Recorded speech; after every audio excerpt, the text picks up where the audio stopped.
അപ്പോസ്തല പ്രവൃത്തി 2-ാം അധ്യായം. Let's look into the book of Acts chapter 2.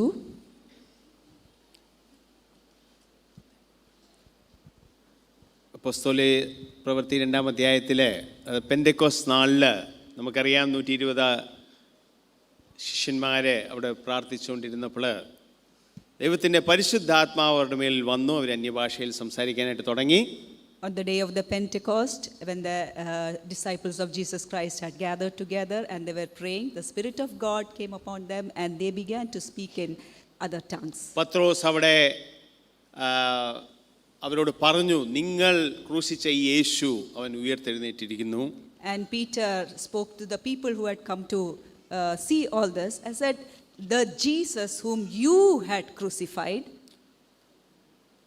ഒത്തിരി കാര്യങ്ങൾ പറഞ്ഞു. 40-ാം വാക്യം. Peter told a lot of things, and let's read Acts chapter 2 verse 40. മറ്റ് പല വാക്കുകളാലും അവൻ സാക്ഷ്യം പറഞ്ഞ് അവരെ പ്രബോധിപ്പിച്ചു. ഈ വക്രതയുള്ള തലമുറയിൽ നിന്നും രക്ഷപ്പെടുവീൻ എന്ന് പറഞ്ഞു. ഇവിടെ ലൂക്കോസ്, ഈ അപ്പോസ്തല പ്രവൃത്തി എഴുതിയ ലൂക്കോസ് വളരെ ചുരുക്കി പറയാണ്, വേറെ പല വാക്കുകളാലും പത്രോസ് അവിടെ അവരോട് സംസാരിച്ചു. So the person who wrote the book of Acts is Luke, and he has said all these things very briefly, but in verse 40 we see that with many other words did he testify and exhort. 41-ാം വാക്യം. Verse 41. അവന്റെ വാക്ക് കൈക്കൊണ്ടവർ സ്നാനം ഏറ്റു. അന്ന് 3000-ഓളം പേർ അവരോട് ചേർന്നു. ആ ദിവസമാണ് ഒരു കണക്കിന് സഭ തുടങ്ങിയത്. And in one sense that was the day when the church was started. 3000 പേർ ഒറ്റയടിക്ക് അവരെ സ്നാനപ്പെട്ട് അവർ ക്രിസ്തുവിനോട് ചേർക്കപ്പെട്ടു. അത് സഭ അവിടെ തുടങ്ങി. And at one go 3000 people were saved and they got baptized and they were added to the church. അടുത്ത വാക്യം. And the next verse, അവർ അപ്പോസ്തലന്മാരുടെ ഉപദേശം കേട്ടും കൂട്ടായ്മ ആചരിച്ചും അപ്പം നുറുക്കിയും പ്രാർത്ഥന കഴിച്ചും പോന്നു. ഈ സഭ, ആദ്യത്തെ ആ സഭ അവരെന്ത് ചെയ്തു എന്ന് 4 കാര്യങ്ങൾ ഇവിടെ പറയുന്നുണ്ട്. Now this verse mentions what the first century church did. It mentions 4 things. ഒന്നാമതായിട്ട് ഉപദേശം. Firstly, they continued in the apostles' doctrine. രണ്ടാമതായിട്ട് കൂട്ടായ്മ. Secondly, fellowship. ഈ രണ്ടാമത്തെ പോയിന്റിനകത്ത് തന്നെ നമുക്ക് അപ്പം ഞുറുക്കുന്നതും അതിനകത്ത് വേണേ എടുക്കാം, അല്ലെ അത് മൂന്നാമതായിട്ട് എടുക്കാം. Now we can include the next point, breaking of bread, as the second point, in the second point itself, or we can separately see it as a third point. എന്താന്ന് വെച്ചാൽ ഈ അപ്പം ഞുറുക്കുന്നതിനകത്ത് എന്തുവാണ്? ഒന്നിച്ച് ദൈവത്തെ ആരാധിക്കുന്നു ആൻഡ് കൂട്ടായ്മ ആചരിക്കുന്നു. അതിനകത്തും ദൈവവും മറ്റുള്ളവരുമായിട്ട് കൂട്ടായ്മ ആചരിക്കുന്നു. So what's involved in the breaking of bread? We all come together, we worship God, and also we are having fellowship with each other. പിന്നെ അടുത്തത് അവരെ പ്രാർത്ഥന.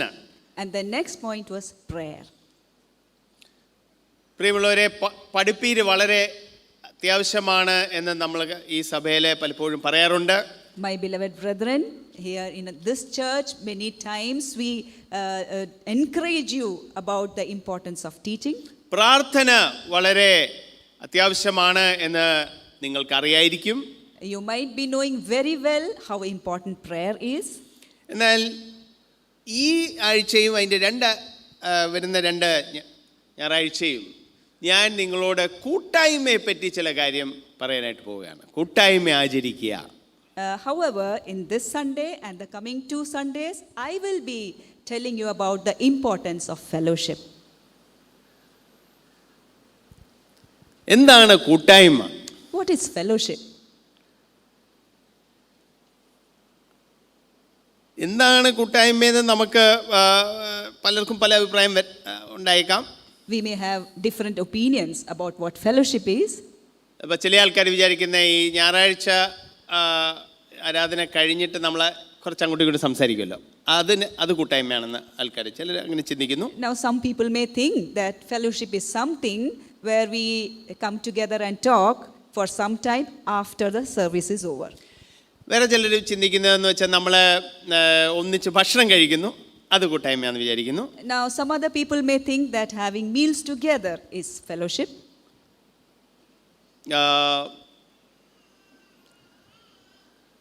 വേറെ ചിലർ ഇപ്പം ഈ നമ്മുടെ സഭയിൽ മാത്രമല്ല ഈ ഫെലോഷിപ്പ് എന്ന് ഉപയോഗിക്കുന്നത്. ഇപ്പം ചില ആൾക്കാരോട് നമ്മൾ ചോദിക്കും, മോളെ നീ എന്താണ് ചെയ്യുന്നത്? ഞാനൊരു ഫെലോഷിപ്പ് ചെയ്യുകയാണ്, അതായത് ഒരു പോസ്റ്റ് ഡോക്ടറൽ ഫെലോഷിപ്പ് അല്ലെ ഫെലോഷിപ്പ് ചെയ്യുകയാണ്. അപ്പോൾ അത് വേറൊരു മീനിങ് ആണ്. Now, this word fellowship is not just used in the context of the church, but in other contexts as well. For example, you are doing when you say I'm doing a postdoctoral fellowship, it means that you are involved in higher studies.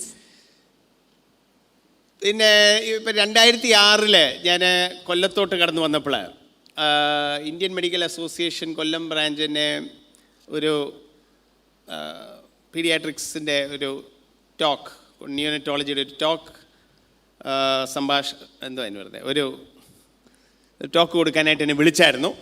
And then way back in 2006, when I had moved to Kollam, I was invited to give a talk in the Indian Medical Association Pediatrics meeting. ഒരു പ്രഭാഷണം കൊടുക്കാനായിട്ട് I was invited to give a talk. അപ്പോൾ അതെല്ലാം കഴിഞ്ഞു. Meeting കഴിഞ്ഞപ്പോഴത്തേക്കിന് ഒരാൾ എൻ്റെ അടുത്ത് വന്നു.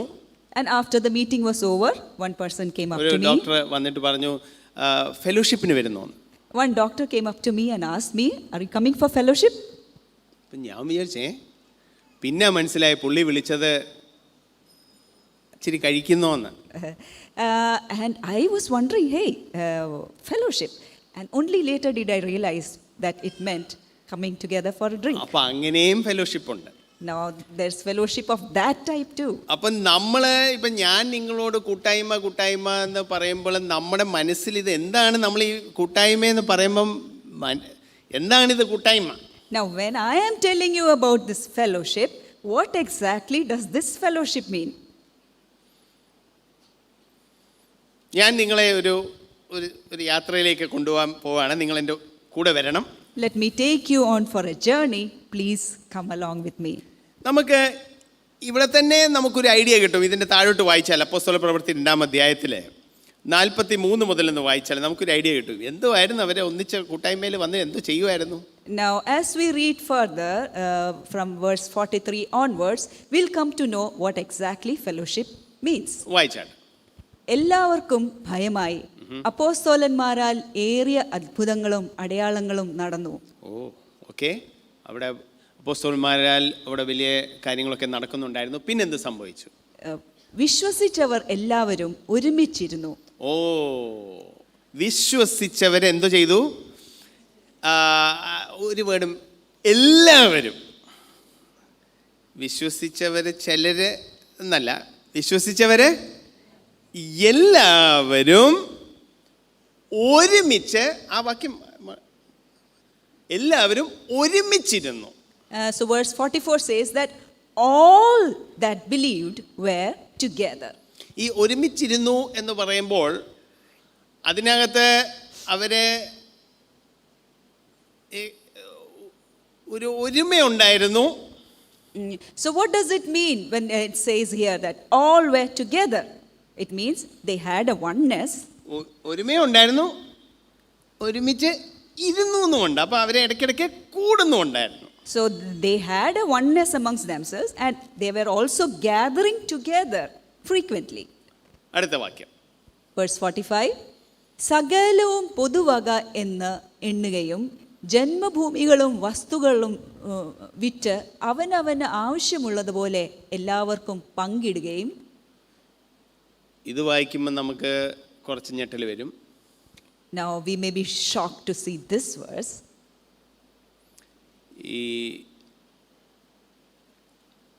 നമുക്കിത് കണ്ടില്ലെന്ന് നടിക്കാൻ പറ്റത്തില്ലല്ലോ. We can't ignore this verse. ദൈവത്തെ സ്നേഹമുള്ളവരെ ദൈവത്തിന്റെ വചനത്തെ സ്നേഹിക്കും. Now all those who love God will love his word. നിരാകരിക്കാൻ പറ്റത്തില്ല.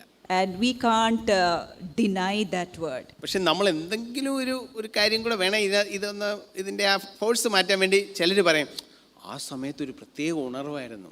And now we may explain away the weight of this verse by saying, oh, there was a special revival during those times. പറഞ്ഞു വരുന്ന ഇപ്പോൾ ഉണർവല്ല. Now, what they are trying to say is that the revival is not taking place now. ഈ ഒരുമ എന്ന് പറയുമ്പോൾ ഇവരൊക്കെ അങ്ങ് ഇവരെല്ലാവരും നമ്മളൊക്കെ അങ്ങ് ഒന്നാണെന്ന് അവർക്കങ്ങ് ഫീലിംഗ് വന്നുകൊണ്ട് ഇതെൻ്റേതാണ് ഇത് നിൻ്റേതാണെന്നുള്ള ഇതെല്ലാം വേറെ ഓരോരുത്തർക്ക് ആവശ്യമുള്ള പോലെ അവർ പങ്കിട്ടു. Now, because of that oneness, they were not saying, this is mine, that is yours. They were sharing everything that they had. 46 വാക്യം. Verse 46. ഒരു മനപ്പെട്ട് ദിനം പ്രതി ദൈവാലയത്തിൽ ഒരു മനപ്പെട്ട്. And they continued in one accord. രണ്ടാമത് ദിനം പ്രതി. And secondly, they continued daily. മുമ്പോട്ട് പോകുന്നതിന് മുമ്പായിട്ട് ഞാൻ പെട്ടെന്ന് ഒരു കാര്യം പറയട്ടെ. Now, before going further, let me mention one thing. ഇപ്പം നമ്മുടെ സഭയെ ചിലർ വേറെ ചില സഭകളിൽ നിന്ന് വന്നതാണ്. അപ്പോൾ അവർ പറയും ആ സഭയിലെ കാര്യമായിട്ട് കൂട്ടായ്മയൊന്നും ഇല്ലായിരുന്നു, ആൾക്കാർ തമ്മിൽ സംസാരിക്കത്ത് പോലും ഇല്ലായിരുന്നു. ഈ സഭയെ കുറഞ്ഞ വർഷം അതിനെക്കാട്ടി നല്ലതാണ്. Now, some of us here in this church have come from other churches, and you may say, see, in my previous church there was not we didn't have a good fellowship, we were not talking to each other, but at least here people talk and interact with each other. That's good. പക്ഷേ എനിക്ക് നിങ്ങളോട് എല്ലാവരോടും അപേക്ഷിക്കാനായിട്ടുള്ളത്, നിങ്ങളെ തന്നെ മറ്റാൾക്കാരോ മറ്റ് സഭകളുമായിട്ടല്ല നിങ്ങൾ താരതമ്യപ്പെടുത്തേണ്ടത്. But I have one request to you. You are not expected to compare yourself with others or with other churches. നമ്മളെ തന്നെ താരതമ്യപ്പെടുത്തേണ്ടേ എന്തിനോടാണ്? Now, with what should we compare ourselves with? ദൈവത്തിൻ്റെ ആഗ്രഹം, ദൈവത്തിൻ്റെ വഴികളും അത് മുമ്പിൽ വെച്ച് അതുമായിട്ടാണ് നമ്മളെ വിലയിരുത്തേണ്ടത്. Now, we need to evaluate ourselves in the light of God and His word and His desires and ഇപ്പോൾ commandments. ഒരാൾക്ക് വേണേൽ ഇങ്ങനെ പറയാം, എൻ്റെ അയൽവക്കത്തെ അയാളുടെ ഭാര്യയെ എന്നും അടിക്കും, ഞാൻ മാസത്തിൽ ഒരിക്കൽ അടിക്കത്തുള്ളൂ. Now, one person may say, oh, my neighbor, that man, he beats up his wife daily. I beat up my wife just once a month. എങ്ങനെയുണ്ട്? Now, നല്ല how's that? മനുഷ്യനല്ലേ അയാൾ? മാസത്തിൽ ഒരിക്കൽ അടിക്കത്തുള്ളല്ലോ. Now, isn't that believer a nice man? He beats up his wife only once a month. പക്ഷേ അയാൾ വായിക്കേണ്ടത് എഫേസ്യർ 5 വായിക്കേണ്ടത് അല്ലേ?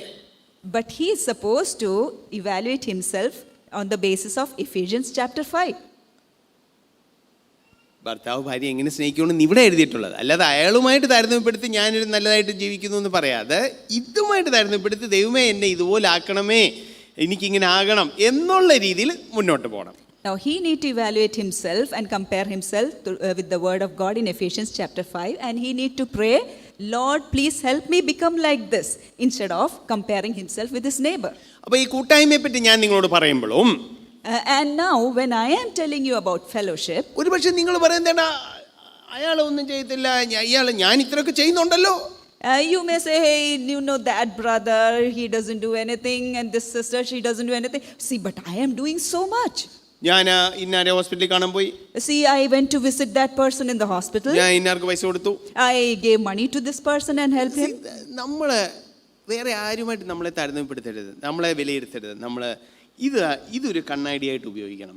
ഇതിന്റെ മുമ്പിലോട്ട് വരണം, ദൈവത്തിന്റെ വചനത്തിന് മുമ്പിലോട്ട് നമ്മൾ വരണം. See, we should not compare ourselves with others. Hallelujah. We need to come to the word of God and use this as a mirror and evaluate ourselves based on what's written here. ഈ ഒരു സന്ദേശ പരമ്പരയിൽ കൂടി ഞാൻ ഉദ്ദേശിക്കുന്ന എന്താണെന്ന് നിങ്ങളോട് വ്യക്തമായിട്ട് പറയാം. Now, what is my intention through this series of messages? Let me tell you. എൻ്റെ മനസ്സിലുള്ള ചില കാര്യങ്ങൾ നിങ്ങളോട് പറഞ്ഞു തരുന്നതിൽ വലിയ കാര്യമില്ല. സുനിൽ ബ്രദർ എന്തോ ചിന്തിച്ചു, അതുകൊണ്ട് നിങ്ങൾ അതിൽ നടക്കേണ്ട അത്യാവശ്യമൊന്നും ഇല്ലല്ലോ, അത് പുള്ളിയുടെ ചിന്താഗതിയല്ലേ. See, it's no use if I just tell you my opinions and what I think, because then you may say, oh, that's his thought process.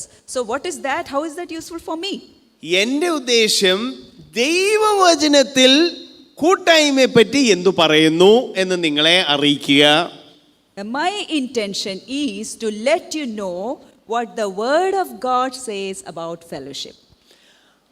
അത് കേൾക്കുമ്പോൾ, And when you hear that, അത് കാണുമ്പോൾ, and when you see that, ദൈവത്തിന്റെ കൂടെ നടക്കുന്ന ശിഷ്യന്മാരായ നിങ്ങൾ you who are disciples of Jesus and are walking with him, നിങ്ങളുടെ ഉള്ളിൽ കൂടുതൽ ദൈവം പ്രവർത്തിക്കും എന്ന് ഞാൻ വിശ്വസിക്കുന്നു. I believe that when you hear all these things and when you get a picture of all these things, you will begin to walk closer with God. Hallelujah. Hallelujah. Yes, നിങ്ങൾ കൂടെ ഉണ്ടോ? Yes, okay. അപ്പം ഒരുമനപ്പെട്ട്, അടുത്ത വേർഡാണ് ദിനം പ്രതി. And it says they continued daily with one accord. ഈ സഭാ ജീവിതം ഇതൊക്കെ ആഴ്ചയിൽ ഒരിക്കലുള്ള കാര്യമല്ല. See, this church life is not something that you do once a week. ചില ആൾക്കാർ പറയുന്നത്, നല്ല ബ്രദറെ, ഞങ്ങൾ ബുധനാഴ്ച വേറെ ഒരു മീറ്റിംഗ് കൂടെ ഉണ്ട്, ഞങ്ങളെ ലൈഫ് ഗ്രൂപ്പ് ഉണ്ട് അല്ലേ? Now some people may say, oh no brother, not just on Sunday, we attend the life group also once a week. ഈ സഭ എന്ന് പറയുമ്പോൾ ഒരു പ്രോഗ്രാമായിട്ട് നമ്മൾ ചിന്തിക്കുവാണെങ്കിൽ അങ്ങനെ ചിന്തിക്കും. പക്ഷെ സഭ ദൈവത്തിൻ്റെ നമ്മളെ വെച്ചിരിക്കുന്ന ഒരു കുടുംബമാണെന്ന് ചിന്തിച്ചാൽ, കുടുംബം ഏതൊക്കെ ദിവസമാണ് നിങ്ങൾക്കുള്ളത്? Now if we see church as something you do as a program, then you may say all these things. But church is a family, and as a family, what all things do you do? അല്ല, കുടുംബം ഒരു ആഴ്ചയിൽ എത്ര ദിവസത്തിൽ നിങ്ങൾ കുടുംബം നടത്തുന്നുണ്ട്? So in 1 week, how many days do you run a family? ദിനം പ്രതി അല്ലേ? You run it daily. ദിനം പ്രതി അവര് ദേവാലയത്തിൽ അവരെങ്ങാണ്ട് കൂടുന്നുണ്ടായിരുന്നു. And continuing daily in the temple. So they were gathering at some place. കൂടി വരികയും വീട്ടിലും, അപ്പം അവിടെ വീട്ടിൽ ഓരോ വീട്ടിൽ അവർ മീറ്റ് ചെയ്യുന്നു. നിങ്ങൾ ഇനി ഇപ്പം എല്ലാ ദിവസവും ഇല്ലെങ്കിലും നിങ്ങൾക്ക് ഒരു പോയിന്റ് മനസ്സിലാകണം, ഇടയ്ക്കിടയ്ക്ക് എവിടെയൊക്കെയോ കൂടുന്നുണ്ടായിരുന്നു. അത്രയും ക്ലിയർ ആണേ? So they were gathering daily in the temple, and they were also breaking bread from house to house. So you must understand that they were gathering, they were meeting each other either in the temple or in some house. So at some places they were meeting. അവർ ഉല്ലാസവും ഹൃദയ പരമാർത്ഥതയും അവർക്കുണ്ടായിരുന്നു. And they had gladness and singleness of heart. ഓ, എല്ലാവരും സന്ദർശിക്കേണ്ടി വരുന്നു, ഓ വലിയ മെനക്കേടാ, അങ്ങനല്ല, സന്തോഷത്തോടെ. Now they were visiting each other with gladness, not as if it's a big burden on them. 47 Verse 47. ദൈവത്തെ സ്തുതിക്കുകയും സകല ജനത്തിന്റെ കൃപ അനുഭവിക്കുകയും ചെയ്തു. ഓ, അപ്പൊ ഈ ഒന്നിച്ച് കൂടുമ്പോ എന്തോ ഇവിടെ നടക്കുന്നത്? So when we gather together, what exactly happens? ഇവിടാണ് നമ്മൾ കൂട്ടായ്മയും സൗഹൃദവും തമ്മിൽ മനസ്സിലാക്കേണ്ടത്. എന്തെങ്കിലും വ്യത്യാസമുണ്ടോ? Now we need to understand the difference between fellowship and friendship. Is there a difference? ഈ സൗഹൃദം ഒരു നല്ല കാര്യമല്ലേ? Now friendship, isn't that a good thing? അബ്രഹാമിനെ ദൈവം വിളിച്ചത് ദൈവത്തിന്റെ സുഹൃത്ത്, friend of God. God called Abraham a friend of God. Yesu Kristu ഇടയ്ക്ക് ശിഷ്യന്മാരോട് പറഞ്ഞു, നിങ്ങളെ ഇനി ഞാൻ ദാസന്മാരെന്നല്ല വിളിക്കുന്നത്, നിങ്ങളെ ഞാൻ സുഹൃത്ത്, ഫ്രണ്ട്സ് എന്ന് വിളിക്കും. Now Jesus told his disciples, no longer I call you servants, but I will call you friends. അപ്പൊ സൗഹൃദം വളരെ നല്ല കാര്യമാണ്. Now friendship is a wonderful thing. നിങ്ങൾക്കറിയാം, അടുത്ത ബന്ധം, സുഹൃത്തുക്കള് അവര് പല കാര്യം പങ്കിടും. Now you know very well that close friends, how they share many things with each other. പല കാര്യം അവർ സംസാരിക്കും. They talk a lot of things with each ഒന്നിച്ച് other. ഫുഡ് കഴിക്കും. They may have meals together. ചിലപ്പോൾ ഒന്നിച്ച് cinema കാണും. They may go to watch a movie ഒന്നിച്ച് together. Football കളിക്കും. They may play football together. ഒന്നിച്ച് ഷോപ്പിങ്ങിന് പോവും. They may go shopping together. സൗഹൃദം വളരെ നല്ല കാര്യമാണ്. Now friendship is a very good thing. ഇപ്പൊ ഇവിടെ ഇരിക്കുന്ന നിങ്ങളും അങ്ങോട്ടും ഇങ്ങോട്ടും സുഹൃത്തുക്കൾ ഉണ്ടായിരിക്കാം. Now people, all of you who are sitting here, you may be having friends. പക്ഷെ സൗഹൃദവും കൂട്ടായ്മയും തമ്മിൽ വ്യത്യാസമുണ്ടോ? But is there a difference between friendship and fellowship? ഉണ്ടോ? എന്തായിരിക്കും വ്യത്യാസം? Is there a difference? And if yes, what is it? എന്താന്ന് വെച്ചാൽ ഈ സൗഹൃദത്തിൽ പറയുന്ന കാര്യം എല്ലാ കൂട്ടായ്മയ്ക്കകത്തുമുണ്ട്. And, ഒന്നിച്ച് പല കാര്യം ചെയ്യുന്നു, ഒന്നിച്ച് ഫുഡ് കഴിക്കുന്നു, നമ്മൾ തമാശ പറയുന്നു, ഹൃദയത്തിലുള്ള വിഷമങ്ങൾ പറയുന്നു, എല്ലാം അതിനകത്തുമുണ്ട്. അപ്പോൾ പിന്നെ വ്യത്യാസം എന്തെങ്കിലും ഉണ്ടോ? see, whatever we do in friendship, we are doing in fellowship as well. Then what's the difference between friendship and fellowship?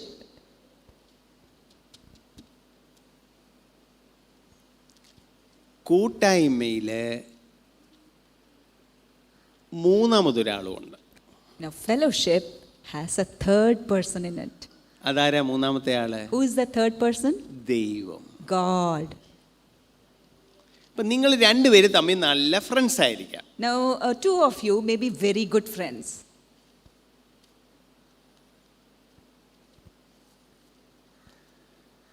ഇപ്പോൾ ഉദാഹരണത്തിന് ഇപ്പം ഞാനും ജസ്റ്റിസ് ബ്രദർ നല്ല ഫ്രണ്ടാണെന്ന് വിചാരിച്ചോ. For example, imagine me and Justice Brother, we are very good friends. പറയാനായി സംസാരിക്കുന്നു, തമാശ പറയുന്നു, ഞാൻ പുള്ളിയുടെ വീട്ടിൽ പോകുന്നു, പുള്ളി ഇടയ്ക്ക് വല്ലപ്പോഴും എൻ്റെ വീട്ടിൽ വരുന്നു, എല്ലാം നല്ല ഫ്രണ്ട്സാണ്. And now we talk a lot of things, we crack jokes, I visit him, he comes over to my house. ഒരു പക്ഷേ ഞാൻ പുള്ളിയെ സഹായിക്കുന്നു, പുള്ളി എന്നെ സഹായിക്കുന്നു. Maybe I may help him or he may help me. We are very good friends. പക്ഷേ ഇത് കൂട്ടായ്മ എപ്പോഴാവുന്നത്? But when does this become a fellowship? മൂന്നാമതൊരാളുള്ളപ്പം. When a third person is in our midst. മൂന്നാമതൊരാളെന്ന് പറയുമ്പം വേറെ ഒരു മനുഷ്യനോട് വരാം. പക്ഷെ ഞാൻ ഇപ്പം മൂന്നാമത് ഉദ്ദേശിക്കുന്നതെന്ന് വെച്ചാൽ ദൈവത്തിൻ്റെ ആത്മാവും കൂടെ ഉള്ളപ്പോഴാണ്. Now that third person can be human being, but what I mean by the third person is God and the Holy Spirit of God. മൂന്നാമതൊരാളുള്ളപ്പോൾ When a third person is there in our midst, ഒരുപക്ഷെ അതായത് ദൈവം കൂടെ ഞങ്ങളുടെ കൂടെ ഉണ്ടെന്നിരിക്കട്ടെ, ഞാനും justice ബ്രദറും ദൈവം ഉണ്ടെന്നിരിക്കട്ടെ, ആ മൂന്ന് പേരൊന്നിച്ചുള്ളപ്പോൾ ചില തമാശ ഞാൻ പറയത്തില്ല. ദൈവം ഇരിപ്പുണ്ട്. Now, if God is in our friendship between me and Justice Brother, then I may not crack certain jokes. ചില പരദൂഷണങ്ങൾ പരദൂഷണം ഞാൻ പറയത്തില്ല. I will not gossip. അല്ലേ? ചില ഭാഷയെ ഞാൻ ഉപയോഗിക്കത്തുള്ളൂ, ബിക്കോസ് ദൈവം. I may use a particular language only. ചില കാര്യങ്ങൾ ഞങ്ങൾ ഒന്നിച്ച് ചെയ്യത്തില്ല. എന്താണെന്ന് വെച്ചാൽ ദൈവത്തിൻ്റെ പരിശുദ്ധാത്മാവ് ഉള്ളതുകൊണ്ട്. We may not do certain things together. Why? Because Holy Spirit is there in our midst. അത് മാത്രമല്ല, ഞങ്ങൾ ചില കാര്യങ്ങൾ ചെയ്യത്തില്ലെന്ന് മാത്രമല്ല, ഈ പരിശുദ്ധാത്മാവ് ഉള്ളതുകൊണ്ട് ചില കാര്യങ്ങൾ ഞങ്ങൾ എക്സ്ട്രാ ചെയ്യും. And not only that we will not do certain things because the Holy Spirit is there, but also that we will do certain things because Holy Spirit is there in our midst. പരിശുദ്ധാത്മാവ് പ്രേരിപ്പിച്ച് ഞങ്ങൾ ചിലപ്പം ദൈവത്തെ സ്തുതിക്കും, ദൈവം ചെയ്ത കാര്യം ഞങ്ങൾ പറയും. Now, because the Holy Spirit is there and He motivates us, we may sing to God and we may praise Him, or we may speak or tell certain ഞങ്ങൾ things. ഒന്നിച്ച് പ്രാർത്ഥിക്കും. We may pray together. ചിലപ്പോൾ ദൈവത്തിന്റെ ചില ഭാരങ്ങൾ തന്നത് അങ്ങോട്ടും ഇങ്ങോട്ടും പങ്കുവെക്കും. And we may share certain burdens which God has laid on our hearts. ചിലപ്പോൾ അങ്ങോട്ടും ഇങ്ങോട്ടും പ്രോത്സാഹിപ്പിക്കും. We may encourage one another. ബലപ്പെടുത്തും. We may strengthen one another. അപ്പൊ മൂന്നാമതൊരാൾ വരുമ്പോൾ കാര്യങ്ങളെല്ലാം വ്യത്യാസമായി. ഇത് സൗഹൃദം മാത്രമല്ല പ്രിയമുള്ളവരെ, ഇതിന് പറയുന്നത് കൂട്ടായ്മ. So now we realize that there are certain more things taking place when Holy Spirit is there in our midst, and this is not friendship, this is called fellowship. അപ്പൊ അതിനകത്ത് സൗഹൃദമുണ്ട്. So in fellowship there is friendship, പക്ഷേ certainly, സൗഹൃദത്തെക്കാട്ടി കൂടുതൽ ചില കാര്യം അതിനകത്തുണ്ട്. but there's something more than fellowship, friendship in fellowship. അപ്പൊ ദൈവത്തെ സ്തുതിക്കുന്നുണ്ട്. So we are praising God. പിന്നെ ഞങ്ങൾ രണ്ടുപേരും കൂടെ കൂട്ടായ്മ എന്ന് പറഞ്ഞ് എപ്പോഴും കെട്ടിപ്പിടിച്ചുകൊണ്ട് മാത്രം ഇരിക്കുവല്ല, അവിടെ വേറെ ചില കാര്യം നടക്കുന്നുണ്ട്. Now, just as brother and me, we just are not always together only with each other because of fellowship. എന്താന്ന് വെച്ചാൽ ജസ്റ്റിസ് ബ്രദറാന്നേ പറയും, ബ്രദറെ നമുക്ക് ആ വീട്ടിൽ പോകാം. We may do certain other things too. For example, just as brother may say, brother, come, let's go and visit that family. നോക്ക്, സകല ജനത്തിന്റെയും കൃപ അനുഭവിച്ചു. അതായത് തമ്മിൽ കൂട്ടായ്മ എന്ന് പറഞ്ഞാൽ, ചിലർ കൂട്ടായ്മ എന്ന് പറഞ്ഞ് എപ്പോഴും അങ്ങോട്ടി ഇരിക്കുക. ഈ ഒട്ടിയിരിക്കുന്ന ആൾക്കാർ എന്തോ ചെയ്യുന്നു? യഥാർത്ഥ കൂട്ടായ്മയാണെങ്കിൽ ഇവർ മറ്റുള്ളവരോടും ഇടപെടുന്നു, മറ്റു ജനത്തോടും അവരെ എന്തുവാ, സകല ജനത്തിൻ്റെയും കൃപ അനുഭവിക്കുകയും ഹാവിങ് ഫേവർ, അതായത് നല്ല ഒരു ബന്ധം അവർക്ക് മറ്റുള്ളവരോടും കാണും. So verse 47 says they had favor with all the people. So if there's fellowship, it doesn't mean that two people are just sticking exclusively to one another, but together they are going and interacting and blessing other people, and that is why God is giving them favor with other people. അപ്പൊ ഇങ്ങനെ ഒരു ആദിമസഭയിൽ കൂട്ടായ്മ ഉണ്ടായപ്പോൾ എന്ത് സംഭവിച്ചു? കർത്താവ് രക്ഷിക്കപ്പെടുന്നവരെ ദിനം പ്രതി സഭയോട് ചേർത്തു. And because of this fellowship in the first century church, what happened? It says, the Lord added to the church daily such as should be saved. അപ്പൊ ഈ ഫെലോഷിപ്പ് നടക്കുമ്പോഴാണ് അതിൻ്റെ ഒരു ബാക്ക്ഗ്രൗണ്ടിലാണ് എന്തുവാ നടക്കുന്നത്? ഇവാഞ്ചലിസം. അല്ലാതെ ഒരാൾ അവിടെ പോയി ഇങ്ങനെ ഓരോ പരിപാടി ചെയ്യുമ്പോൾ മാത്രമല്ല. അതുകൊണ്ട് ഇവിടെ ദൈവം അങ്ങനെയുള്ള സ്ഥലത്ത് ദൈവത്തിൻ്റെ അനുഗ്രഹം വന്നു. So we need to understand that through this fellowship, evangelism begins to take place.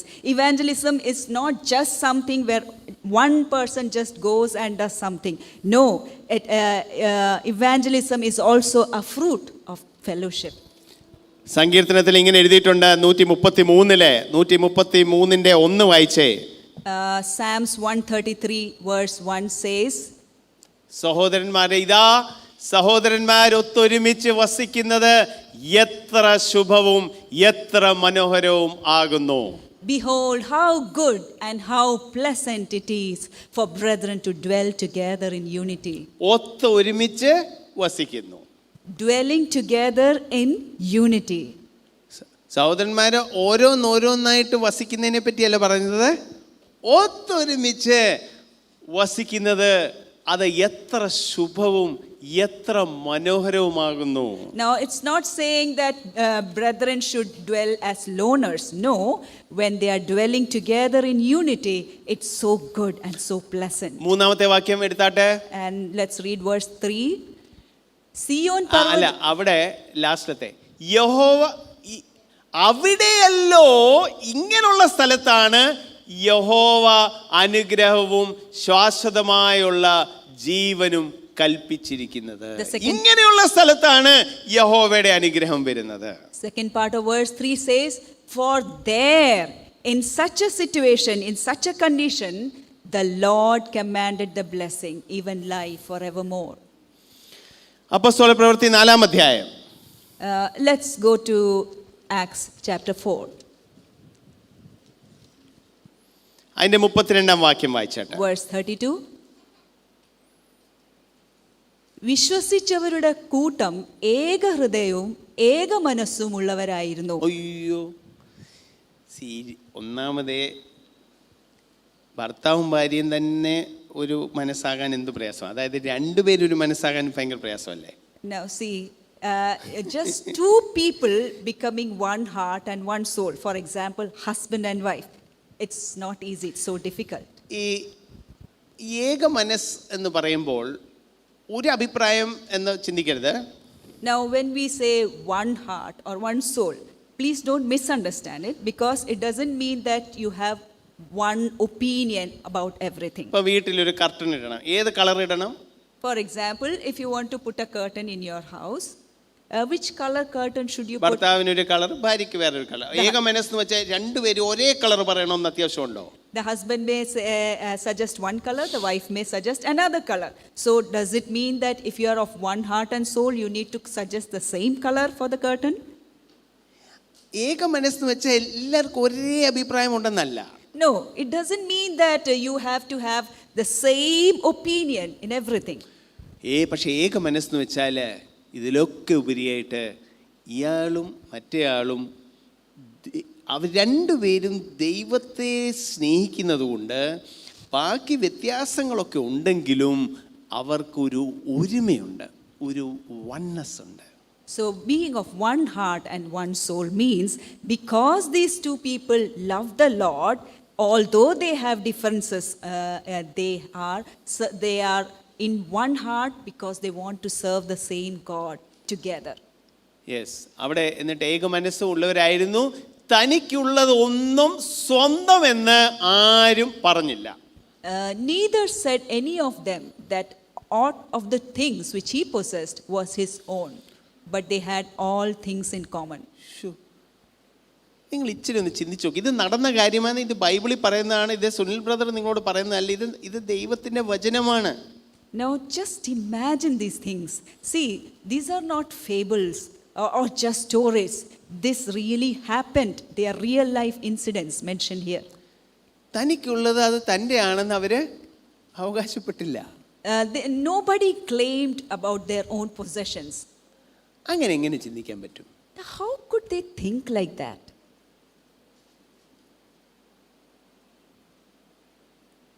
അങ്ങനെ സാധാരണ ആരും ചിന്തിക്കാറുണ്ടോ? Now, does anyone usually think like that?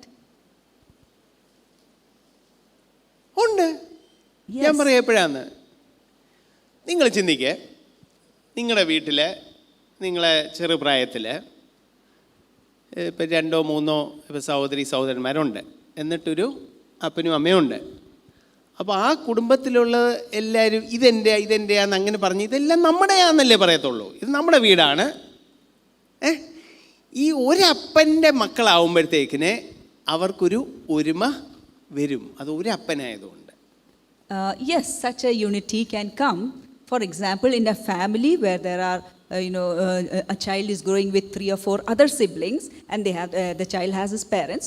So here they learn to share their things with each other, and they learn to say, this is our family, this is our house, and these are our possessions. ഈ communist ചിന്താഗതികളുള്ളവർക്ക് വേണ്ടി ഈ വചനമൊക്കെ ഭയങ്കര interest. അവർ പറയും വേണ്ട, ബൈബിളിൽ communism ഉണ്ട്.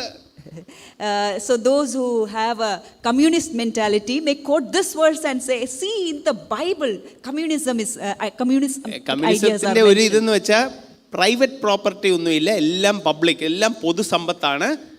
നമുക്ക് സ്വകാര്യമായിട്ട് ഇത് തന്നെയാന്ന് പറയാൻ പറ്റത്തില്ലെന്നുള്ളതാണ് ഒറിജിനൽ ആ കമ്മ്യൂണിസം പറയുന്നത്. So the original communist idea says that nothing, no property is private, everything is to be shared with one another.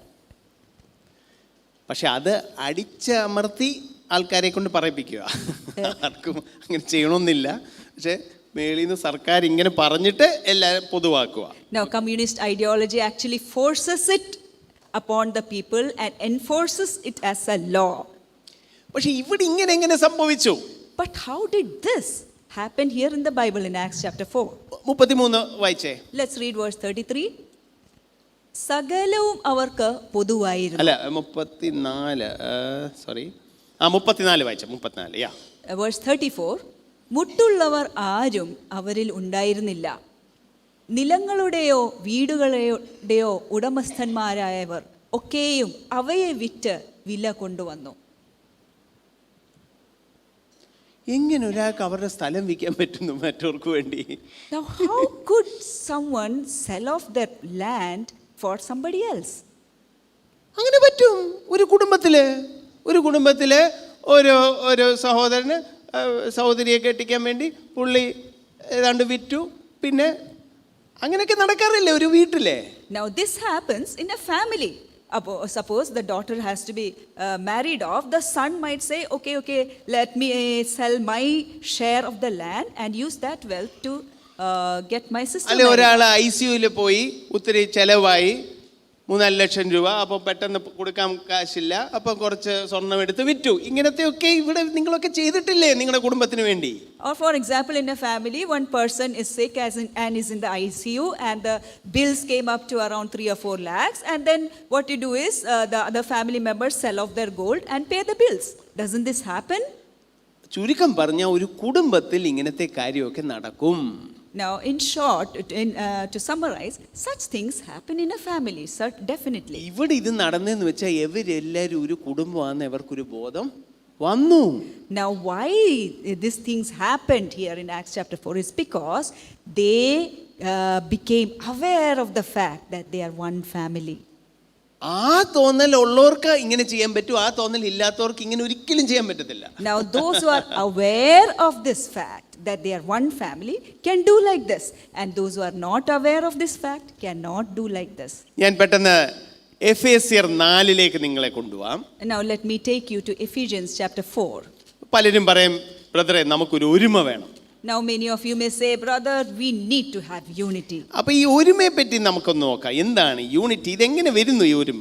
Now let's look at unity, what the Bible says, and how does unity come up. ഈ ഒരുമ എന്ന് പറയുന്നത് Bible ഒരിക്കലും നിങ്ങൾ ഒരുമ ഉണ്ടാക്കിയെടുക്കണമെന്ന് പറയുന്നില്ല. Now Bible never says that you need to work up some unity. ഒന്ന് വായിച്ചേ, 4:3. Ephesians chapter 4 verse 3. ആത്മാവിന്റെ ഐക്യത സമാധാന ബന്ധത്തിൽ കാപ്പാൻ ശ്രമിക്കുകയും ചെയ്യുവിൻ. സമാധാന ബന്ധ ആത്മാവിന്റെ ഐക്യത എന്തോ ചെയ്യണം? ഉണ്ടാക്കണമെന്നാണോ പറഞ്ഞത്? അല്ല, കാക്കണമെന്നാണ് പറഞ്ഞത്. Now here it says endeavor to keep the unity. It doesn't say endeavor to make some unity. Yes. നിങ്ങളെ ഒരു റിക്വസ്റ്റ്, നിങ്ങൾ അടുത്തിരിക്കുന്ന ആളിനോട് പറയാം, ഈ ഐക്യത ഉണ്ടാക്കേണ്ട കാര്യമില്ല, അത് കാത്താ മതി. Now please tell your neighbor sitting next to you. ഐക്യതയുണ്ട്, അതങ്ങ് കാത്താ മതി, പക്ഷെ ഉണ്ടാക്കണ്ട പുതിയതായിട്ട്. Now don't endeavor to make unity, endeavor to keep the unity. ഐക്യത കാത്താ മതി, Endeavor to keep the unity. ഉണ്ടാക്കണ്ട പുതിയതായിട്ട്. Don't endeavor to make unity.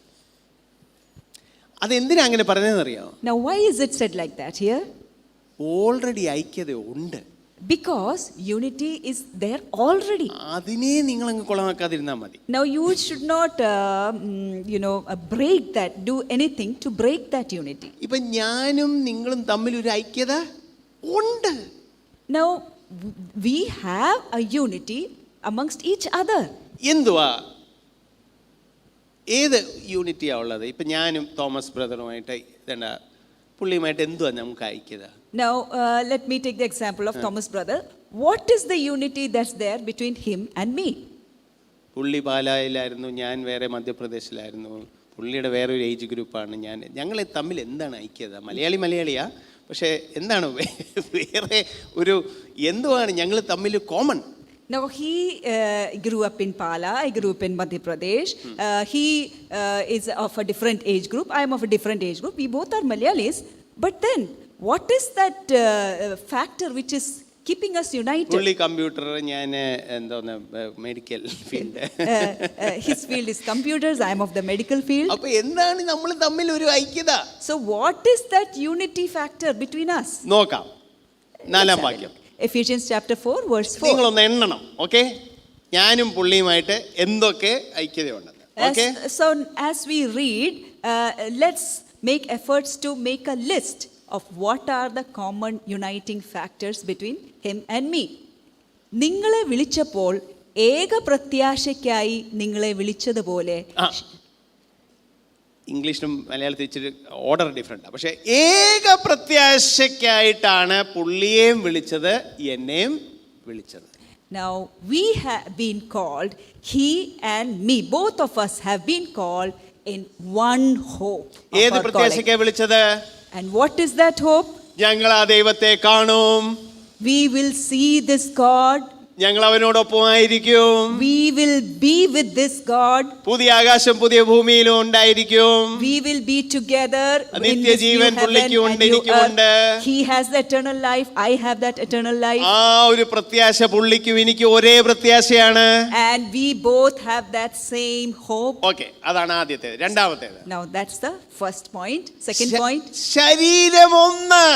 one body. അപ്പൊ നിങ്ങൾ പറയും ഇത് രണ്ട് ശരീരമല്ലേ? Now you may say, hey, but you both have two bodies. അതല്ല, സഭ എന്നുള്ള ഒരു ശരീരം, പുള്ളിയും എന്നെയും ദൈവം ഒരു ശരീരത്തിന്റെ ഭാഗമാക്കിയിരിക്കുന്നു. No, I am not mentioning about the physical body, but I am talking about the body of the church, where in Christ, he and me both have been added into the same body. രണ്ട് കാര്യത്തിൽ ഒരുമയുണ്ട് already. So we both have unity in regarding two areas.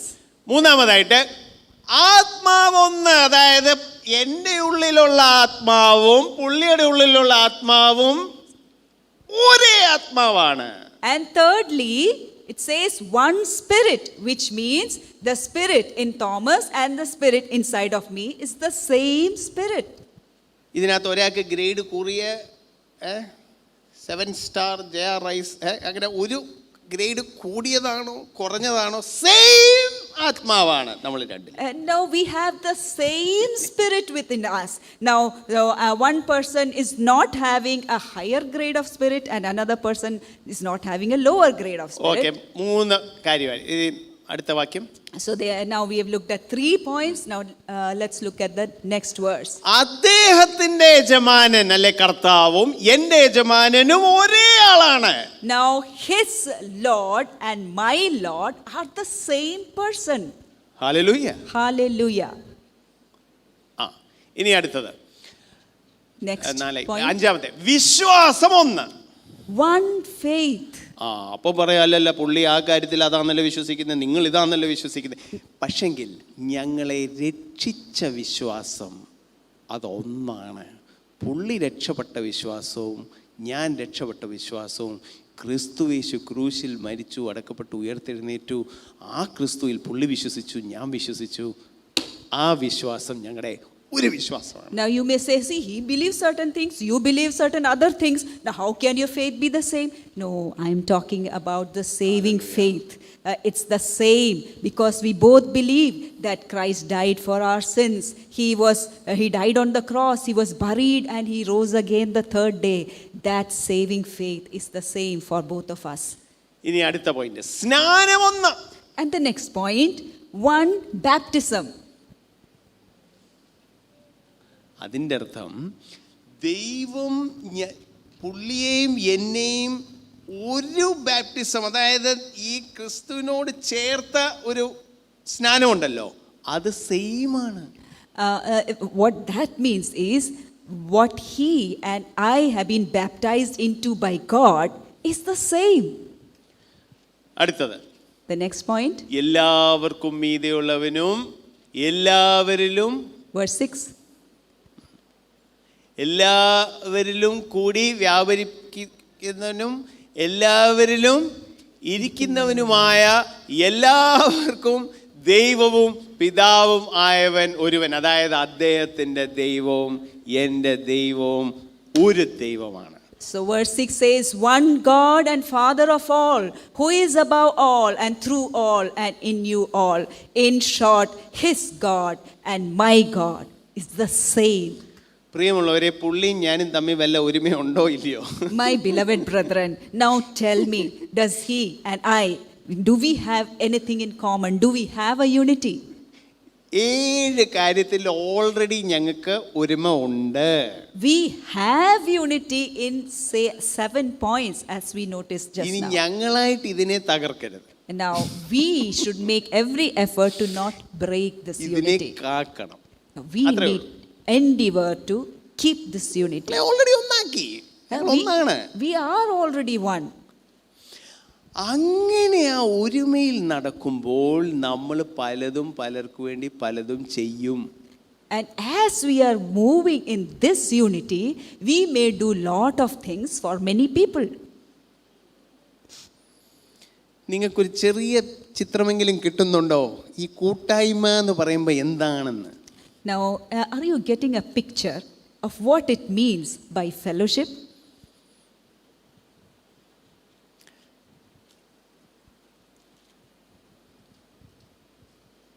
ഇനി ഞാൻ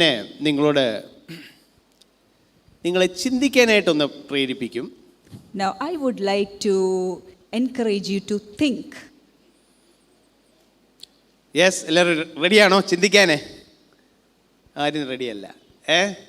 ഒന്ന് please നിങ്ങളും ചിന്തിക്കണം. അല്ലാതെ ഇദ്ദേഹം എന്തെങ്കിലും പറഞ്ഞാൽ കേട്ടോളാം അത് മാത്രമല്ല, നിങ്ങളൊന്ന് ചിന്തിക്കുക. Now, I want you to think. So please think, instead of just hearing everything that this person is saying.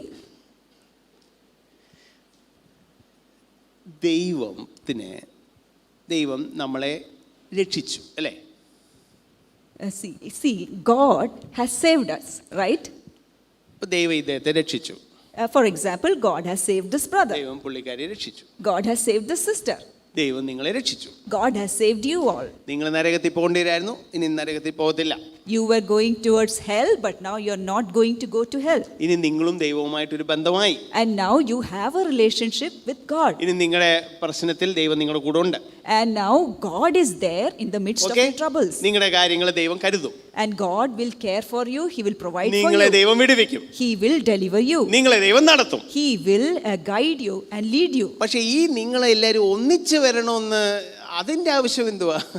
Now, but after having said all this, what is the necessity of you all coming together? നിങ്ങളുടെ കാര്യം നടന്നാൽ പോരെ? See, isn't it just enough that all your needs are met and fulfilled? പുള്ളിക്കാരി കുറച്ച് നാൾ മുമ്പ് കർത്താവ് വന്നു. Sister Sona, she came to know the Lord some time back. ദൈവം അനുഗ്രഹിക്കുന്നു. And God is blessing her. സഹായിക്കുന്നു. God is helping her. ഇനി മുന്നോട്ട് വിടുവിക്കും. And God will deliver. പക്ഷെ എന്തിനാ മറ്റുള്ളവരുടെ കൂടെ നമ്മൾ ഒന്നിച്ച് എന്തിനാണ് ഒന്നിച്ച് പോകേണ്ടത്? But what is the necessity of us walking together with the other believers in the church? അത്യാവശ്യം ബൈബിൾ വായിച്ചാ പോരെ? Isn't it just enough to read the Bible? വീട്ടിൽ ബൈബിൾ പ്രാർത്ഥിക്കുകയും ചെയ്യണം. Isn't it just enough to read the Bible and pray? പിന്നെ വിശുദ്ധിയിൽ നടക്കണം. Okay, then and also walk in holiness. പിന്നെ ചർച്ചിൽ വേണേ ഇതുവഴിയും വരാം, പിന്നെ വേണേ വന്നോ, അത്രയേ ഉള്ളൂ. ഇനി എന്തിനാണ് മറ്റുള്ളവർ ഈ കൂട്ടായ്മയുടെ ആവശ്യം എന്താണ്? Oh, and then okay, going to the church, maybe I can attend the church through this, or maybe if that's so necessary, I can come for a physical meeting. But what is the necessity of a fellowship? പ്രിയമുള്ളവർ, ഇന്ന് പല ആൾക്കാര് ചിന്തിക്കുന്നത് എന്തിനാണ് രാവിലെ കഷ്ടപ്പെട്ട് വീട്ടിൽ നിന്ന് ഇറങ്ങി ഇങ്ങോട്ട് വരേണ്ടത്? എന്താന്ന് വെച്ചാൽ ഇതിൻ്റെ അകത്ത് തന്നെ നമുക്ക് ലൈവ് സ്ട്രീമിംഗ് ഉണ്ടല്ലോ. Now many people think nowadays, what is the big necessity of taking all the trouble and coming to the church? Anyway, the church service is being live streamed, and so I can all very well watch it sitting at home. ചിലരൊക്കെ ദൂരെ നിന്ന് പാരിപ്പള്ളി നിന്നൊക്കെ കഷ്ടപ്പെട്ട് ഇവിടം വരെ വന്നേ. ഇതിനകത്ത് on ചെയ്ത് ഇതിനകത്ത് കണ്ടാ പോരായിരുന്നോ? There are members in our church who take so much trouble to come all the way from Paripalli to attend the service. They could very well have attended the service through this. അപ്പൊ എന്തിനാണ് നമ്മൾ ഈ ഒന്നിച്ചു വരണം, ഈ കൂട്ടായ്മ, ഇതിന്റെയൊക്കെ എന്താണ് point? So what is the necessity of us all coming together and having fellowship? പോരാങ്കിൽ ഇതിനകത്ത് നമ്മുടെ ഇന്ന് സുനിൽ ബ്രദർ എന്നൊക്കെ വേണ്ട, വേറൊരു ഫെലോഷിപ്പിൽ ഇന്ന് അയാൾ പ്രസംഗിക്കുന്നുണ്ട്, അത് കേട്ടേക്കാം. അങ്ങനെയും ഒരു സ്കോപ്പ് ഇതിനകത്തുണ്ട്. Now, and some people may say, oh, today Sunil brother is preaching, I don't want to go to church. I might as well attend another meeting where such and such brother is preaching. So that would be better. അത് മാത്രമല്ല, ആ സഭയിലെ പാട്ട് ഇച്ചിരൂടെ നല്ലതാ, അത് കേട്ടേക്കാം. And not only that, the worship, the singing time of that particular church is better. So let me attend the worship of that church. പക്ഷെ പ്രിയമുള്ളവരെ, നമ്മൾ പുതിയ നിയമം വായിക്കുമ്പം ഉടനീളം മൊത്തമായിട്ടും ഈ യോഹന്നാന്റെ പുസ്തകം കഴിഞ്ഞ അപ്പോസ്തല പ്രവൃത്തി മുതൽ നമ്മൾ വായിക്കാൻ തുടങ്ങിക്കഴിഞ്ഞാൽ ലേഖനങ്ങളിലൊക്കെ എല്ലാം അതിനകത്ത് തമ്മിൽ വൺ അനദർ തമ്മിൽ നിങ്ങളത് ചെയ്യണം, ഇത് ചെയ്യണം എന്ന് പറഞ്ഞുകൊണ്ടേയിരിക്കുകയാണ് ഇതിന്. My beloved brethren, when we read the New Testament, especially from the book of Acts, all through the epistles, there's so much of exhortation about having fellowship with one another, do this one another, do like that one another, for one another. It's mentioned so many times. എന്തിനാ പ്രിയമുള്ളവരെ ദൈവം ഇങ്ങനെ ഈ കൂട്ടായ്മ എന്നുള്ളൊരു കാര്യത്തിൽ ഇത്രയും ഊന്നൽ കൊടുക്കുന്നത്? Now, why is God putting so much emphasis on this thing called fellowship? നിങ്ങളെ ഇപ്പോൾ ഉറക്കെ പറയണ്ട, ഞാൻ നിങ്ങൾക്കൊരു മിനിറ്റ് തരാം. നിങ്ങളൊന്ന് എഴുതുക. എന്തിനാ ദൈവം ഇങ്ങനെ പറയുന്നത്? പോയിന്റ് എഴുതുക. ഞാൻ ചോദിക്കുന്നില്ല നിങ്ങളോട്, പക്ഷെ നിങ്ങളൊന്ന് ചിന്തിക്കാൻ വേണ്ടി ഞാൻ സമയം തരുക. Y? You need not answer aloud to me, but you can take some time, 1 minute, to think why God is putting so much emphasis on fellowship. Think and please write it down in your notebook.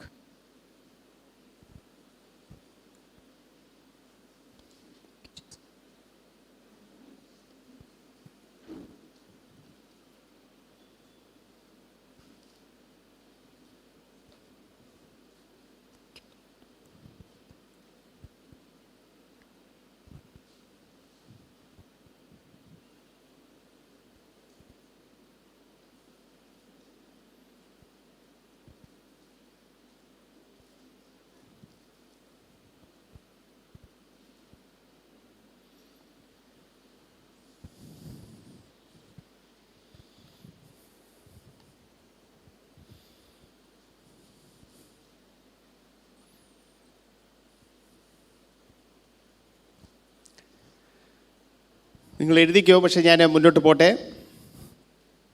Okay, let me move forward. ഞാൻ എൻ്റെ സൈഡിൽ നിന്ന് ഒരു 4-5 കാരണങ്ങൾ പറയാം.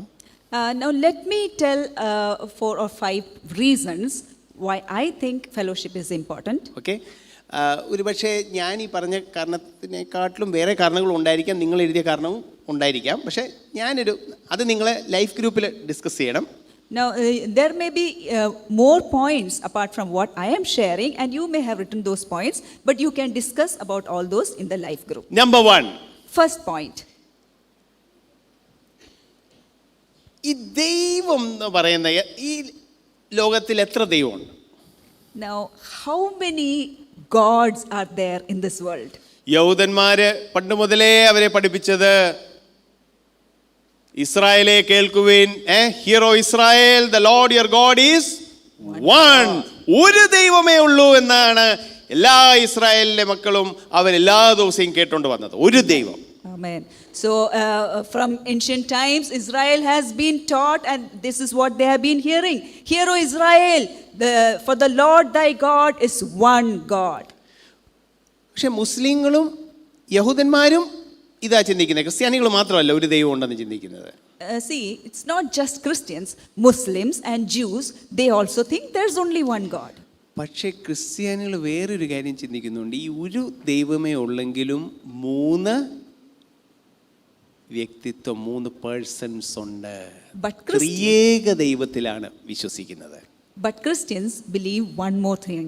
They believe that God is in 3 persons, the Trinity.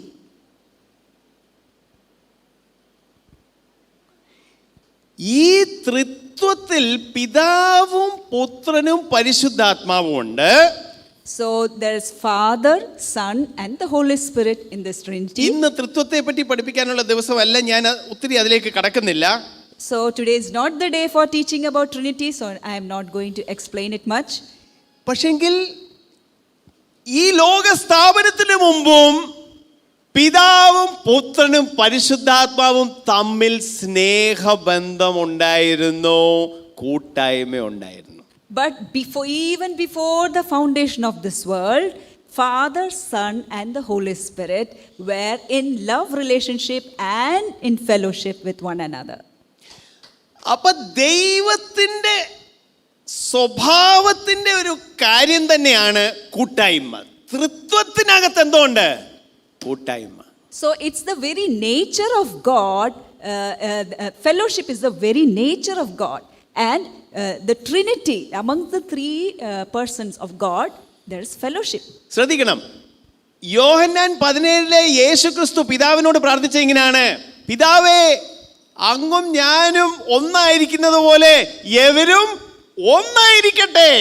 In John chapter 17, when Jesus was praying to the Father, he prayed like this: just Father, just as you and I are one, may these the disciples whom you have given me be one. യോഹന്നാൻ 17 ഇങ്ങനെയും പറയുന്നുണ്ട്, യേശു ഈ ലോക സ്ഥാപനത്തിനു മുമ്പേ പിതാവേ നീ എന്നെ സ്നേഹിച്ചു.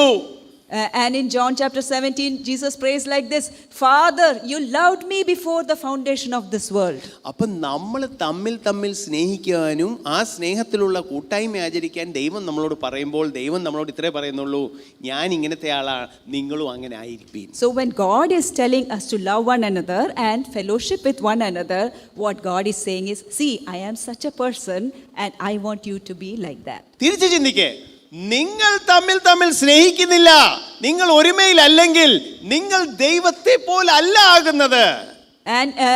And on the flip side of it, if you are not loving one another and if you don't have unity with one another, then you are not exhibiting the nature of God. എല്ലാവരും അവരവരുടെ കാര്യം നോക്കിയിട്ട് മാത്രം ജീവിക്കുവാണെങ്കിൽ അതല്ല, അങ്ങനല്ല ദൈവത്തിന്റെ സ്വഭാവം അങ്ങനല്ല. And if everybody is selfish and self-centered and living their own lives, that's not the nature of God. മറ്റുള്ളവരോട് സ്നേഹം, we need to exhibit love towards other people. മറ്റുള്ളവരോട് ഇഷ്ടം, we need to exhibit liking for other people.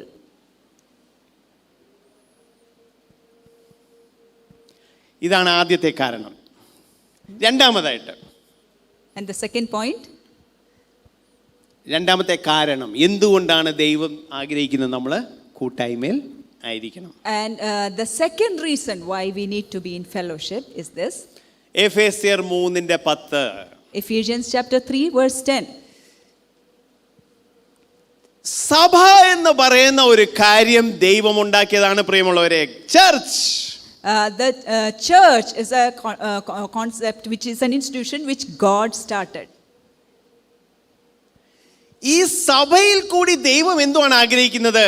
വാഴ്ചകളും അധികാരങ്ങളെയും ദൈവം ആഗ്രഹിക്കുന്നത് വാഴ്ചകളും അധികാരങ്ങളെയും അവന്റെ ബഹുവിധമായിട്ടുള്ള ജ്ഞാനം കാണിച്ചു കൊടുക്കണമെന്ന്.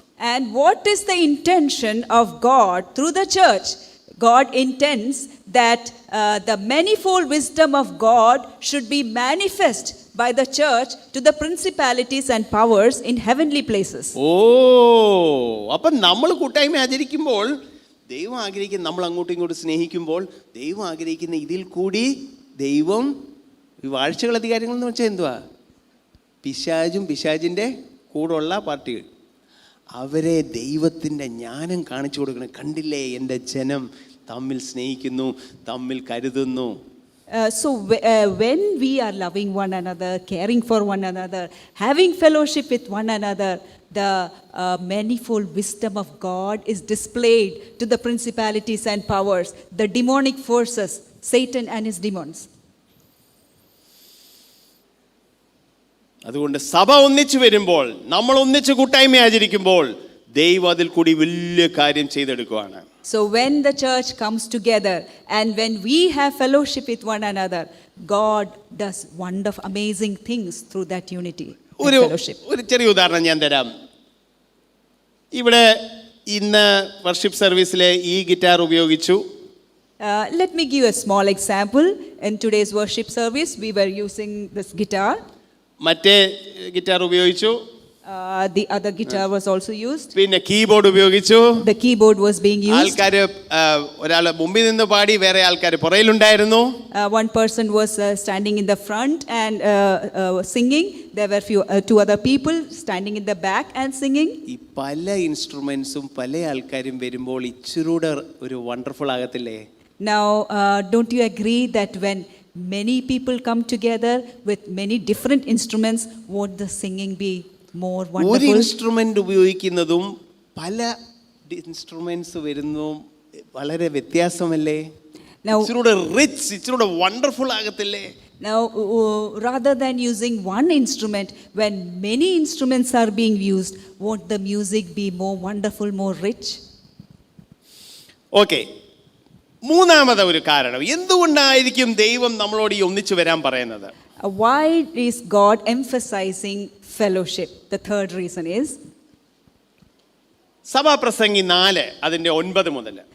Ecclesiastes chapter 4 verses 9 to 12. സാധാരണ ഇത് വിവാഹ സമയത്താണ് പറയാറുള്ളത്. Many times this verse is quoted during the marriage ceremony. നല്ലതാണ്, പക്ഷേ ഇവിടെ വിവാഹം എന്നൊരു വാക്ക് എഴുതിയിട്ടില്ല. ഇത് വിവാഹത്തിൽ മാത്രമല്ല അല്ലാതെ നമുക്ക് ചിന്തിക്കാം. Now that is very good, but this verse can be applied in other relationships also. എല്ലാവരുടെയും ഉള്ളിൻ്റെ ഉള്ളിൽ ഈ വാക്യം അങ്ങ് കയറണം. Now this verse should penetrate into the depths of our heart. Malayalam വായിക്കാൻ അറിയാവുന്നവരെല്ലാവരും ആദ്യത്തെ ലൈൻ ഉറക്കെ ഒന്ന് വായിച്ചേ. ഒരുവനേക്കാൾ ഇരുവർ ഏറെ നല്ലത്. നിങ്ങൾ വിശ്വസിച്ചൊന്ന് പറ. ഒരുവനേക്കാൾ ഇരുവർ ഏറെ നല്ലത്. നിങ്ങൾ വീട്ടിൽ ചെന്ന് ഒരു 100 പ്രാവശ്യം, അല്ല ഞാൻ ഇമ്പോസിഷൻ തരുമല്ല, പക്ഷേ ഞാൻ പറഞ്ഞ ഇത് പറഞ്ഞുകൊണ്ടിരിക്കുക. എന്താന്ന് വെച്ചാൽ എവിടെയോ തിരിച്ചാണ് നമ്മുടെ കിടക്കുന്നത്. നമ്മൾ ഞാൻ തന്നെയല്ല, തന്നെ തന്നെ തന്നെ തന്നെ. നോ, ഒരുവനേക്കാൾ ഇരുവർ ഏറെ നല്ലത്. അതിൻ്റെ അടുത്ത് നമ്മൾ തന്നെത്താൻ ഒന്നും ചെയ്യേണ്ടെന്നല്ല, പക്ഷേ ഇതൊരു ജനറൽ പ്രിൻസിപ്പിളാണ്, പൊതുവായിട്ടുള്ളൊരു തത്വമാണ്. So two are better than one. Many times we think exactly the opposite. We think, oh, two are actually worse than one. It's always better to do things alone. But no, this is a very important verse and it should penetrate into the depths of our heart. എന്തുകൊണ്ടാണ് രണ്ടുപേരെ ഇച്ചിരി നല്ലത്? Why are two better than one? അവരുടെ പ്രയത്നത്തിൽ നല്ല പ്രതിഫലം കിട്ടും. Because they have a good reward for their labor. Hallelujah. Hallelujah. രണ്ടുപേരും ഒന്നിച്ചൊരു കാര്യം ചെയ്താൽ ഇച്ചിരി പ്രതിഫലം കിട്ടും. Because when two do a thing together, they have a better reward ഇനി അടുത്ത. for their labor. 10-ാം വാക്യം. Verse 10. ഇനി ഇതിനകത്ത് ഒരാളെ ചിലപ്പോൾ വീഴാൻ സാധ്യതയുണ്ട്. ഈ വീഴുന്നതിൻ്റെ അർത്ഥമൊന്നും എന്നോട് ചോദിക്കരുത്. എല്ലാവരും നമ്മളൊക്കെ വീണിട്ടുണ്ട്, തെന്നിയും വീണിട്ടുണ്ട്, ആത്മീകമായിട്ടും മാനസികമായിട്ടും എല്ലാം വീണിട്ടുണ്ട്. വീഴുന്ന പാർട്ടികളാണ് നമ്മൾ. പക്ഷെ ഒരുത്തൻ വീണാൽ വേറെ തന്നെത്താനെ ഉള്ള എന്തോ ഒരു കഷ്ടമാണ്. ഈ അടുത്തിടെ എനിക്ക് വളരെ അറിയാവുന്നൊരു പ്രായമുള്ള ഒരു ആൻറ്റി വീടിനകത്ത് തെന്നി വീണു. പക്ഷെ ഒന്ന് പൊക്കിയെടുക്കാൻ ആരുമില്ലായിരുന്നു. എഴഞ്ഞ് മൊബൈലും എങ്ങാണ്ട് ദൂരെ കിടക്കാൻ, ആരെയും ഫോൺ പോലും വിളിക്കാൻ പറ്റിയില്ല. കഷ്ടപ്പെട്ട പുള്ളിക്കാരി ഒരു വിധത്തിൽ ആ കതകിൻ്റെ അടുത്ത് വരെ ചെന്നത്. തന്നെയുള്ളെങ്കിൽ അത്ര നല്ലതല്ല, വീണാൽ ഒരാളൊന്ന് കൈതരാനില്ല. So verse 10 talks about if one person falls. See, this type of falling can occur physically, emotionally, or even spiritually. Very recently, I know of an old lady who was staying alone and she fell down and she could not get up by herself and there was nobody around to help her to get up. And she had to literally crawl to her mobile and then call somebody to help her get up. അടുത്ത വാക്യം. So next verse. രണ്ടുപേരും ഒന്നിച്ചു കിടന്നാൽ ചൂട് അനുഭവിക്കും. Again, if two lie together, then they have heat. നമുക്ക് ആത്മീയ ചൂട് കൊടുക്കാം. പലരും പലപ്പോഴും എങ്ങനെയുണ്ട് ബ്രദറെ, ഞാൻ ഡൗൺ ആണ്. അയ്യോ, ഡൗൺ ആയാൽ ഇച്ചിരി എന്നാൽ ചാർജിങ് ആകട്ടെ. നമ്മുടെ മൊബൈലിൻ്റെ എപ്പോഴും ചാർജ് പോയിക്കൊണ്ടിരിക്കുമല്ലേ, എപ്പോഴും ചാർജ് ചെയ്യുന്നുണ്ട്. നമ്മൾ ചാർജ് ആകണ്ടേ? നമ്മൾ അങ്ങോട്ടും ഇങ്ങോട്ടും വരുമ്പോഴാണ് ഈ ചാർജിങ് വരുന്നത്. ചിലർ സൺഡേ ചാർജിങ് മാത്രമേ ഉള്ളൂ. അതുകൊണ്ടാണ് മിക്കവാറും ഓഫും ഔട്ട് ഓഫ് റേഞ്ചും ആയിരിക്കുന്നത്. എന്താന്ന് വെച്ചാൽ ഈ ചാർജിങ്ങേ ഇല്ല. See, we can keep each other warm spiritually also. If we are alone, then how can we keep each other keep ourselves warm by ourselves? See, we need to get charged. When our mobile phone gets switched off, we charge it. Similarly, we need to get spiritually charged, and that happens through fellowship. And because we are not in fellowship with one another, our battery gets discharged very fast and then we are out of coverage area or we are switched off. ആത്മാവിന്റെ നിറവിലാകണം നിങ്ങൾ തമ്മിൽ എന്തോ പറയണം, സങ്കീർത്തനങ്ങളാലും സ്തുതികളാലും. ഇത് നമ്മൾ തന്നെ സങ്കീർത്തനം പറഞ്ഞുകൊണ്ട് അത്യാവശ്യം പിടിച്ചു നിൽക്കുന്നുണ്ട്. പക്ഷെ പോരാ, തമ്മിൽ See, we need to get charged spiritually. We need to speak to one another in psalms, hymns, and spiritual songs. It is important to speak to ourselves in psalms, hymns, and spiritual songs, but it is also important to encourage others also. അടുത്ത Next verse. ഒരുത്തനെ ആരെങ്കിലും ആക്രമിച്ചാൽ, ഈ ചിലപ്പോൾ നിങ്ങൾക്ക് ഇങ്ങനെ സംഭവിച്ചു കാണും. ചിലപ്പോൾ ഒരു ഭർത്താവ് എവിടെയെങ്കിലും വേറെ സ്ഥലത്തോട്ട് പോകും, അപ്പോൾ ഭാര്യ മാത്രമേ ഉള്ളൂ. അപ്പം നിങ്ങളെ ബ്രദറെ, ഞാൻ ഭാര്യ തന്നെയുള്ളൂ, വീട്ടിലെ ആരെങ്കിലും വിടാമോ, കൂടെ ഒന്ന് രാത്രിയിലൊന്ന് നിൽക്കാനായിട്ട്. എന്താണെന്ന് വെച്ചാൽ തന്നെ നിൽക്കുമ്പം പ്രശ്നം വരാം. വേറെ ഒരാളൂടെ ഉണ്ടെങ്കിൽ ആരെങ്കിലും ആക്രമിച്ചാലും നമുക്ക് പിടിച്ചിരിക്കാൻ ഒരാളൂടെ ഉണ്ട്. ഇത് ആത്മീകമായിട്ടുള്ളൊരു സത്യമാണ് പ്രിയമുള്ളവരെ. നമ്മൾ ഒന്നിച്ചാകുമ്പോൾ നമുക്ക് പിടിച്ചു നിൽക്കാൻ പറ്റും. See, it might have happened in your house also. Suppose the husband is traveling to some place, then and the wife is alone in the house, then you may call someone else, a relative or a friend or someone to stay in the house. So why is that? So why do we do that? So that in case somebody attacks or some problem arises, then there are two people and you can handle it better. So similarly, in the spiritual realm also, yes. If we are attacked by the enemy, by Satan, then two can withstand him.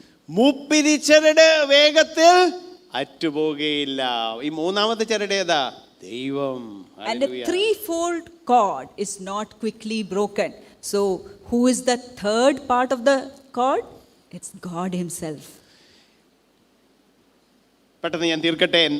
നാലാമതൊരു point ഞാൻ പറയാം. And the fourth point, എന്തിനാണ് ദൈവം നമ്മളോട് ഒന്നിച്ചു വരാൻ പറയുന്നത്? Why does God want us to come together? എന്താണെന്ന് വെച്ചാൽ നമ്മൾ തന്നെ ഈ ഒന്നിച്ചു വരുമ്പോഴാണ് പല കാര്യം തിയറിയായിട്ട് നമുക്കറിയാവുന്നത് പ്രാക്ടിക്കലായിട്ട് ജീവിതത്തിൽ കാണിക്കാൻ പറ്റുന്നത്. അതായത് നമ്മൾ തമ്മിൽ സ്നേഹിക്കണമെന്ന് നമുക്കറിയാം, പക്ഷെ അടുത്ത് വരുമ്പോഴല്ലേ സ്നേഹിക്കാൻ പറ്റത്തുള്ളൂ. കരുണ കാണിക്കണം, ദയ കാണിക്കണം, ക്ഷമിക്കണം, സ്വീകരിക്കണം. ഇതെല്ലാം തമ്മിൽ ഇത് ചെയ്യണമെന്നറിയാം, പക്ഷെ ഒന്നിച്ചൊന്ന് വാ, അപ്പോഴല്ലേ ഈ സാധനം നമ്മുടെ ജീവിതത്തിൽ വരത്തുള്ളൂ. അപ്പോഴല്ലേ നമ്മൾ ക്രിസ്തുവിനെ പോലെ കൂടുതൽ ആയിത്തീരത്തുള്ളൂ. And the fourth reason is why, because there are certain things which we know we need to do, but we can't exercise it or practice it unless we come in contact with other people. For example, love one another, care for one another, forgive one another, be patient with one another. All those things happen only when we are in contact with other people and we can exercise those things. Otherwise, they just remain as it is. ഒരാൾ പറയാ, ബ്രദറെ എനിക്ക് മറ്റുള്ളവരെ സ്നേഹിക്കണമെന്ന്, പക്ഷെ അയാളുടെ അടുത്ത് വരുമ്പോഴേ വേർപ്പിന്റെ നാറ്റമാ ബ്രദറെ.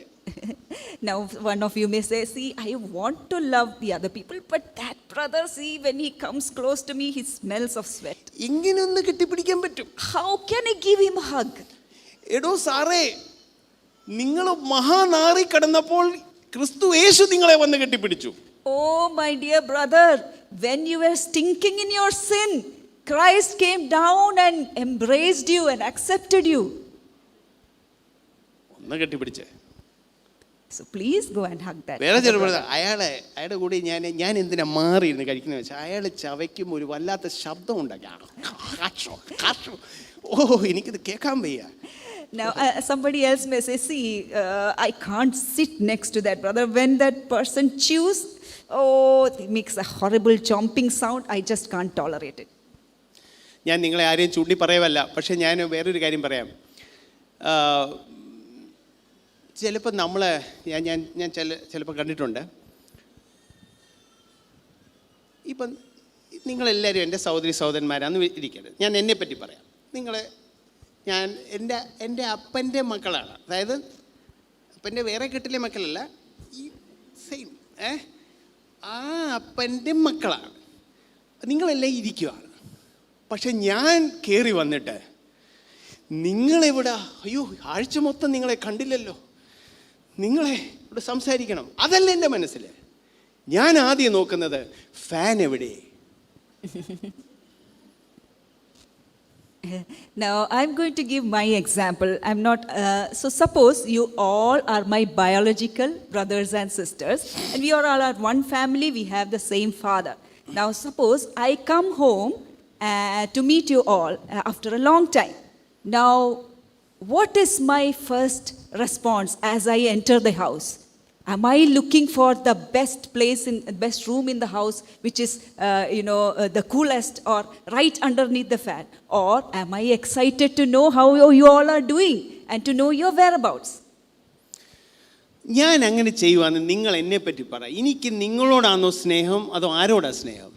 Now suppose if I am doing like this, you tell me, am I loving myself or am I loving you? എനിക്ക് ഫാനിനോടല്ല സ്നേഹം, എനിക്ക് എന്നോട് സ്നേഹമാണ്. അതായത് എനിക്ക് എന്നെ സൂചിപ്പിക്കണം.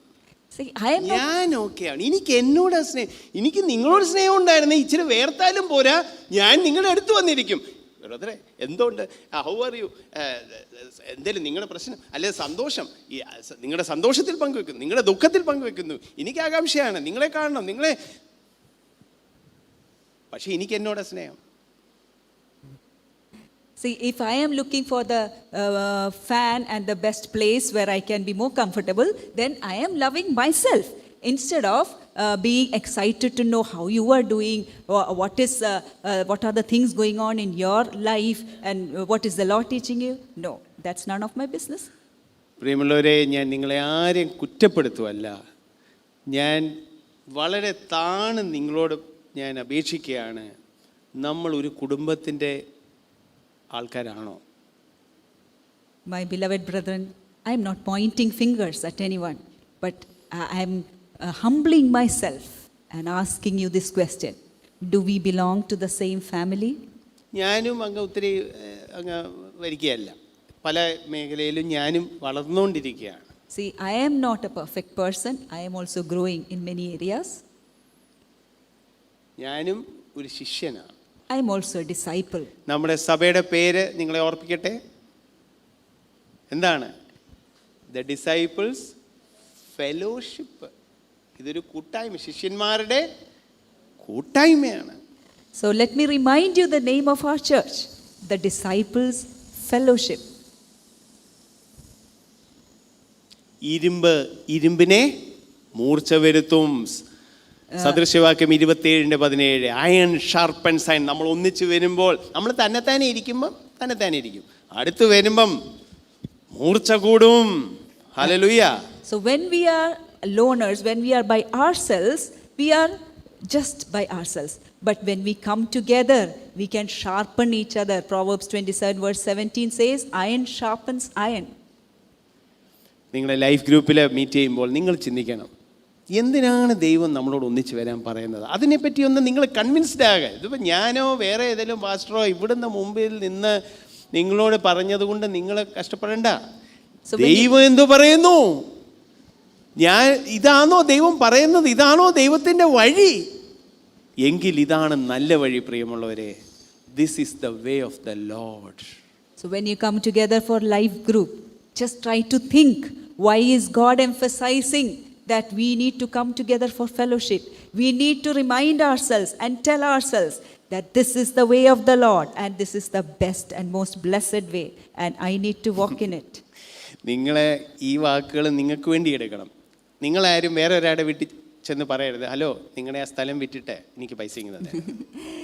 Now all these things which were mentioned today, you need to apply it for yourself and not for somebody else. You should not go to some other brother or sister and say, hey, please sell off your land and give all that money to me. I am in need of money. ഈ ഏത് വചനവും ദൈവം പറയുന്നത് നമ്മളോടാണ്. മറ്റവരോട് പറയുന്നത് ദൈവം പറഞ്ഞോട്ടെ, നമ്മളതെങ്ങനെ എടുക്കണം? ഞാൻ എന്ത് ചെയ്യണം ദൈവമേ? അങ്ങനെ നമ്മൾ ഓരോരുത്തരും ദൈവവചനം നമുക്ക് വേണ്ടി എടുത്താൽ ഹല്ലേലൂയ, നമുക്കിപ്പോൾ ഉള്ളതിൽ മുന്നോട്ട് നമുക്ക് ജീവിക്കാൻ സാധിക്കും. See, we need to take all these things for ourselves and we need to think how I can practice this, apply this in my own life. Hallelujah. ഞാൻ ഇന്നത്തെ ഇത് അവസാനിപ്പിക്കുന്നു. ദൈവം നിങ്ങളെല്ലാവരെയും അനുഗ്രഹിക്കട്ടെ. And I am going to finish the message here now. May the Lord bless you all.